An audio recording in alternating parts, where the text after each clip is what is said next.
9ஆம் தலைமுறை ஜோதிடர் கோபால ஐயாவுக்கு வணக்கங்கள். வணக்கம் மணிகண்டன். வணக்கம், எப்படி இருக்கீங்க? நல்லா இருக்கிறோம். சிறப்பு சிறப்புங்க ஐயா. தமிழ் புத்தாண்டு பலன்கள் பார்த்துட்டு வந்துட்டு இருக்கோம். ஸோ அந்த வரிசையில் நீங்கள் நம்ம பார்க்கக்கூடிய ராசி ரிஷப ராசி. ஸோ ரிஷப ராசிக்கு முன்னாடி இந்த வருஷம் எந்தெந்த பயிற்சிகள் இருக்கு, அந்த பயிற்சிகள்னால என்ன மாதிரி விசேஷங்கள் நடக்க போகுது அப்படிங்கிறது கொஞ்சம் சொல்லுங்க ஐயா. எல்லாத்துக்குமே தமிழ் புத்தாண்டு வாழ்த்துக்களை நான் மனதார சொல்லிக் கொள்கிறேன். இப்போ இந்த பராபவ ஆண்டு ரிஷப ராசிக்காரங்களுக்கு எப்படி இருக்கும்? இந்த பராபவ ஆண்டில் குரு பகவானுடைய பெயர்ச்சி, அது போக ராகு கேதுடைய பெயர்ச்சி. சனி பகவான் இப்பதான் பெயர்ச்சி ஆனாரு, அங்கே இருக்கிறார். இந்த குரு பகவானுடைய பெயர்ச்சியும் ராகு கேதுக்களுடைய பெயர்ச்சியும் இந்த சனி பகவானும் இந்த ராஜ கிரகங்களை வச்சு தான் நம்ம பலனே சொல்லணும். அப்போ இந்த ரிஷப ராசிக்காரங்களுக்கு பலன் சொல்லணும் அப்படின்னா எனக்கு மனமே மகிழ்ச்சி கொள்கிறது. ஏன்னா ரிஷப ராசிக்காரங்களுக்கு அற்புதமான பலன்கள் காத்து கொண்டிருக்கிறது. ஏன் சொல்றேன்னா அந்த அளவுக்கு அந்த கிரகங்களுடைய அடைவு சூப்பரா இருக்குது. அப்ப அந்த குரு பகவான் ஆப்பட்டது ரிஷப ராசிக்கு 3ஆம் இடத்தில். அது போக இந்த கேது பகவானும் ராகு பகவானும் ராசிக்கு 10ஆம் இடத்தில். அது போக சனி பகவானும் 11ஆம் இடத்தில். இந்த கேது பகவானும் 4ஆம் இடத்தில். இந்த டிசம்பர் மாதம் வரைக்கும் இந்த ராகு கேதுக்கள் அப்படித்தான் இருப்பாங்க. இந்த 3ஆம் இடத்தில் வரக்கூடிய உச்ச குரு, அதாவது ஜூன் மாதம் 2ஆம் தேதி மிதுனத்திலிருந்து பயிற்சி ஆறாங்க இல்லையா கடகத்துக்கு, அந்த உச்சஸ்தானத்தில் குரு பகவான் ரிஷப ராசிக்கு 3ஆம் இடத்தில் இருக்கிறாங்க. 3ஆம் இடத்தில் ஒரு சுப கிரகம் உச்ச பலம் பெறும்போது ரிஷப ராசிக்காரங்களுக்கு ஒரு அற்புதமான ஒரு யோகம். அப்ப இந்த 3ஆம் இடம் என்பது வீரிய விஜய வெற்றி ஸ்தானம். அந்த வெற்றி ஸ்தானத்தில் ஒரு சுபகிரகம் உட்காரும் போது அது ரிஷப ராசிக்காரங்களுக்கு தான் கடந்த காலங்களில் தான் யோசனை செய்து தனக்கு நடக்காத, தனக்கு விட்டு போன, தனக்கு எதிர்பார்த்து நடக்காத இந்த காரியங்கள் எல்லாமே இந்த வருடத்தில் கண்டிப்பாக ரிஷப ராசிக்காரங்களுக்கு நடக்கும். இது ரிஷப ராசிக்காரங்களே பார்த்து பூரிப்படையக்கூடிய ஒரு அற்புதமான வருடம். அப்ப இந்த வருஷத்துல சுபகாரியங்கள் இப்ப நடக்கிறதுக்கான வாய்ப்புகள் இருக்குங்களா? அதாவது சனி பகவான் 11ஆம் இடத்துல இருக்கிறாங்க. இந்த குரு பகவானுடைய பார்வையும் மகரத்தை பார்க்கறாங்க. மகரம் எத்தனாவது இடம்? ரிஷப ராசிக்காரங்களுக்கு 9ஆம் இடம். அப்போ பாத்தீங்கன்னா இந்த மகரத்தை இந்த குரு பகவான் பார்க்கும்போது ரிஷப ராசிக்காரங்களுக்கு யோகத்தை கொடுக்கும். அப்போ அந்த மகரத்தை ஒரு குரு பகவான் பார்க்கிறார் அப்படின்னா மகரம் மனைவிமார்களுக்கு ஒரு அற்புதத்தை கொடுக்கும். அப்ப ரிஷப ராசிக்காரங்களுக்கு 2 யோகம்னு சொல்லலாம். டோட்டலா மிகப்பெரிய யோகம். அது போக மனைவிமார்களுக்கு ஒரு அற்புதமான டைம். அவங்க பிஸ்னஸ் பண்ணிட்டு இருந்தாலும் சரி, ஒரு வேலைக்கு போயிட்டு இருந்தாலும் சரி, ஹவுஸ் ஒய்ஃப் ஆகவே இருந்தாலும் சரி, ஹவுஸ் ஒய்ஃபாக இருந்தாங்கன்னா கண்டிப்பாக இந்த கணவன்மார்கள் அவங்களுக்கு ஆபரணங்கள் வாங்கி கொடுப்பாங்க. அவங்க ஆசைப்பட்ட விலை உயர்ந்த ஆபரணங்கள் கண்டிப்பாக வாங்கி கொடுப்பாங்க. அது போக மீடியமாக இருக்கிறவங்களுக்கு அவங்களுக்கும் கணவரால் கண்டிப்பாக அந்த ஆபரணங்கள் கண்டிப்பாக கிடைக்கும். இந்த 3ஆம் இடத்தில் இருக்கக்கூடிய குரு பகவான் இவங்களுக்கு பார்த்தீங்கன்னா வெற்றியை தேடி கொடுப்பாங்கன்னு சொன்னேன். அது போக 11ஆம் இடத்தில் இருக்கக்கூடிய சனி பகவான் இவங்களுக்கு வாழ்க்கையில தொழில் மூலியமாக கடந்த காலங்களில் தொழிலே எனக்கு திருப்தியாக இல்லை, தொழிலில் நான் இவங்களை நம்பி ஏமாந்துட்டேன், நான் கொஞ்சம் பொறுப்பாக இல்லாம போயிட்டேன், எனக்கு தொழிலில் நஷ்டம்தான் வந்துச்சு, எனக்கு பிஸ்னஸ் எதுவுமே சரியில்லை அப்படின்னு நினைச்சிட்டு இருக்கக்கூடிய ரிஷப ராசிக்காரங்களுக்கு இப்போ சனி 11ஆம் இடத்துல வந்தது கண்டிப்பாக அவங்க தொழிலில் மேன்மை அடைஞ்சிருவாங்க. இப்போ பல நாள் கனவு இந்த 12 வருடத்துக்கு அப்புறம் வரக்கூடிய குருவால் ரிஷப ராசிக்காரங்களுக்கு பலிக்கும். அதே மாதிரி இந்த வண்டி வாகன யோகம் எப்படிங்க இருக்கு? இந்த வண்டி வாகன யோகம் அப்படிங்கிறது இந்த ரிஷப ராசிக்காரங்களுக்கு இந்த பராபவ ஆண்டில் 11ஆம் இடத்துல சனி வந்ததும், இந்த 3ஆம் இடத்துல குரு இருக்கிறதும், இந்த 10ஆம் இடத்துல ராகு பகவான் இருப்பதும் கண்டிப்பாக வாகன யோகத்தால், அதாவது இந்த குரு பயிற்சி ஆனதுக்கு அப்புறம் தான் நான் சொல்றேன், இந்த வாகன யோகம் அப்படிங்கிறது இவங்களுக்கு நல்லா இருக்கும். நல்லா இருக்கும்னா இப்போ வண்டி வாகனத்தை வச்சு தொழில் செய்யறாங்க இல்லையா, அவர்களுக்கு இந்த குரு பயிற்சி அப்படிங்கிறது அட்டகாசமா இருக்கும். இப்போ பாத்தீங்கன்னா வண்டி வாகனத்தை வச்சு டிராவல்ஸ் வச்சு, இன்னும் பாத்தீங்கன்னா இந்த கனரக வாகனங்களை வச்சு தொழில் செய்யறாங்க இல்லையா, இவங்க எல்லாத்துக்குமே அட்டகாசமா இருக்கும். அது போக இந்த குரு பயிற்சி ரிஷபராசியில பிறந்தவங்களுக்கு இந்த அபார்ட்மெண்ட் கட்டி கொடுக்குறாங்க இல்லையா, ரியல் எஸ்டேட் பண்றாங்க இல்லையா, அவர்களுக்கும் இந்த குரு பயிற்சிங்கிறது ரொம்ப ரொம்ப நல்லா இருக்கும்.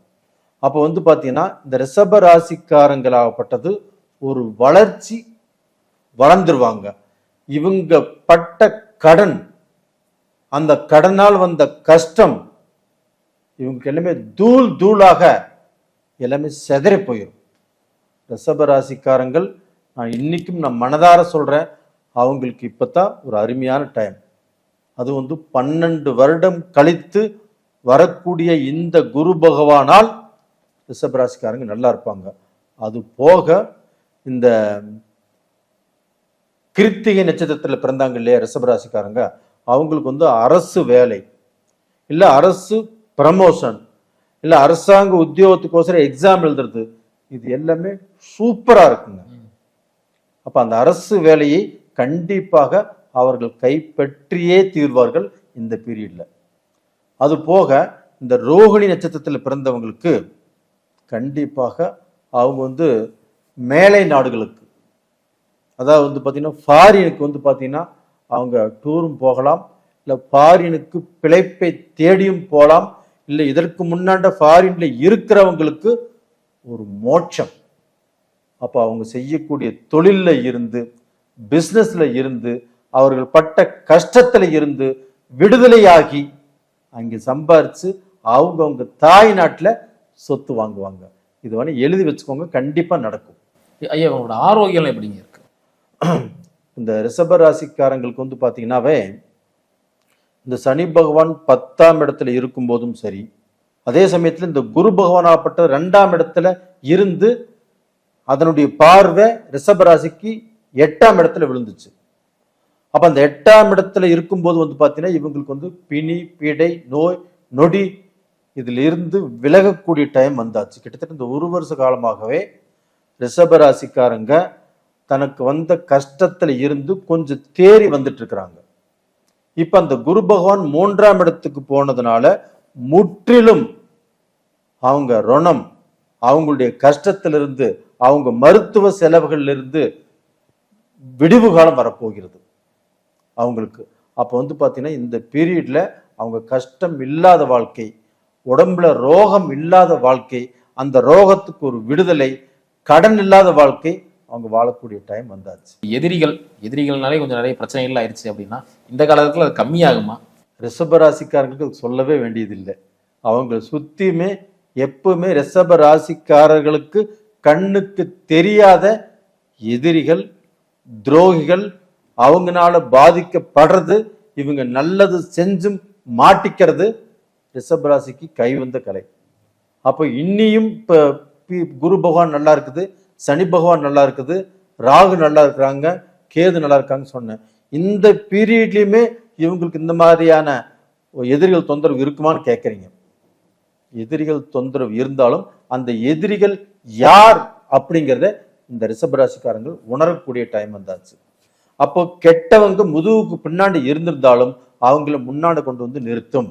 அப்ப அந்த கெட்டவர்களால் இவங்களுக்கு பாத்தீங்கன்னா வாழ்க்கையில தடைகள் அப்படிங்கிறது இந்த பீரியடில் வராது. குரு பகவான் விடமாட்டாரு. குரு பகவான் ரிஷபராசிக்காரங்களுக்கு 9ஆம் இடத்தை பார்க்கறாங்க, பாக்கியஸ்தானத்தை. அப்ப அதனால வந்து பாத்தீங்கன்னா கெட்டவர்கள் இவர்களை விட்டு விலகி போவார்கள். அப்ப இவங்களுக்கு வந்து பாத்தீங்கன்னா அந்த பாக்கியம் அப்படிங்கிறது கண்டிப்பாக கிடைக்கும். பாக்கியம்னுங்காட்டி எனக்கு ஒரு விஷயம் ஞாபகம் வந்துச்சு. இந்த 10ஆம் இடத்துல ராகு இருக்கிறார் இல்லையா, இந்த ராகு பகவானால் நிறைய ரிஷபராசிக்காரங்களுக்கு குழந்தையே பிறக்காதுன்னு சொல்லி இருக்கிறாங்க. அப்படி இல்லை. இந்த குரு பார்வை கும்பத்தில் இருந்த அந்த மிதுனத்தில் இருந்த அந்த குரு பகவான் இந்த ராகு பகவானை பார்த்துட்டு இருந்தாரு. இப்போ வந்து பார்த்தீங்கன்னா அந்த குரு பார்வையிலிருந்து அந்த மிதுனத்திலிருந்து அந்த குரு பகவான் கடகத்துக்கு வந்துட்டார். இப்போ அந்த ராகு பகவான் குரு பார்த்திருந்தாலும் சரி, குரு பார்க்காம சும்மா இருந்தாலும் சரி, அந்த ராகு பகவான் 10ஆம் இடத்துல இருக்குது. அந்த 10ஆம் இடத்துல ஒரு பாவியாவது இருக்கும்னு சொல்லியிருக்கிறாங்க. அப்போ அந்த ராகு பகவான் இவங்களுக்கு 10ஆம் இடத்துல இருக்குது அப்படின்னா குழந்தை பாக்கியம், அதுவும் ஆண் குழந்தை இந்த ரிஷபராசிக்காரங்களுக்கு கண்டிப்பாக கிட்டும். அது வந்து பார்த்தீங்கன்னா ஜூன் மாதத்துலேருந்து டிசம்பர் மாதத்துக்குள்ள கண்டிப்பாக இவங்களுக்கு கரு நிற்கும். இது வந்து பார்த்தீங்கன்னா உங்களுக்கு பார்த்துட்டு எனக்கு சொல்லுங்க. சிறப்பு ஐயா. அதே மாதிரி இவங்க எந்த விஷயத்தில் ரொம்ப கவனமாக இருக்கும்? இவங்க கவனமாக இருக்க வேண்டிய விஷயம் என்ன அப்படின்னா, ரிஷப ராசிக்காரர்கள் வந்து அதிகமாக எல்லாத்தையுமே நம்பிடுறாங்க. இவங்களுடைய அழிவுக்கு காரணம் கூட இவங்க யோசனை பண்ணாமல் அடுத்தவர்களை நம்பி அவர்களுக்கு பொறுப்பை கொடுப்பது, இல்லைன்னா பணத்தை கொடுப்பது, முக்கியமாக அடுத்தவங்களை நம்புறதுனால தான் இவங்களுக்கு பிரச்சனை வருது. அப்போ டோட்டலாக வந்து பார்த்தீங்கன்னா இவங்க உண்டு, இவங்க வேலை உண்டு, யாரையுமே நம்பாமல் இவங்க வந்து பார்த்தீங்கன்னா ஒருத்தர் மேலே நம்பிக்கை வச்சாங்கன்னா அந்த நம்பிக்கைக்கு அவங்க கரெக்டாக இருக்கிறாங்களா அப்படின்னு தெரிஞ்சுக்கிட்டு அவங்க நம்பிக்கை வைக்க சொல்லுங்க. அப்படி இருந்தாவே இவங்க தப்பிச்சுக்கலாம். அதே மாதிரி இந்த வழிபாடு கொஞ்சம் சொல்லுங்க ஐயா. இவங்க வந்து பார்த்தீங்கன்னா அதிகமாக இந்த பீரியட்ல வழிபட வேண்டிய தெய்வம் எதுன்னு எடுத்துட்டாங்கன்னா இந்த ராகவேந்திர சுவாமி. இந்த ராகவேந்திரனுடைய மந்திராலயத்துக்கு போகலாம், இல்லைன்னா ஜீவ சமாதிகள் அவர்களை இவங்க வழிபட்டு வரலாம். அப்படி வழிபட்டு வரும்போது இவர்களுக்கு வந்து முன் ஜென்மத்தில் முக்காலத்தில் முன்னோர்களால வந்த சாபங்களும் அடிபட்டு போகும். அதனால கண்டிப்பாக இவர்கள் நல்லா இருப்பாங்க. அது போக இன்னொரு நட்சத்திரம் நான் சொல்றதுக்கு மறந்துட்டேன், மிருகசீர்ஷ நட்சத்திரம். அதுல பிறந்தவங்க வந்து பார்த்தீங்கன்னா இந்த அரசு உத்தியோகம், இல்லை உயர் பதவி, இல்லைன்னா வந்து பார்த்தீங்கன்னா உயர்ந்த அந்தஸ்துக்கு வருவது, அப்போ வந்து பார்த்தீங்கன்னா அடுத்தவர்களால் அவர்கள் பாராட்டப்படுவார்கள். இந்த மாதிரி விஷயங்கள் எல்லாமே மிருகசீர்ஷ நட்சத்திரத்தில் பிறந்தவங்களுக்கு கண்டிப்பாக இந்த குரு பயிற்சியின் விளைவாக அவர்களுக்கு கிடைத்தே தீரும். சிறப்புங்க, ரொம்ப அற்புதமாக சொன்னீங்க. மீண்டும் அடுத்த காலம் சந்திக்கலாங்க. ரொம்ப நன்றிங்க மணிகண்டன். நன்றி.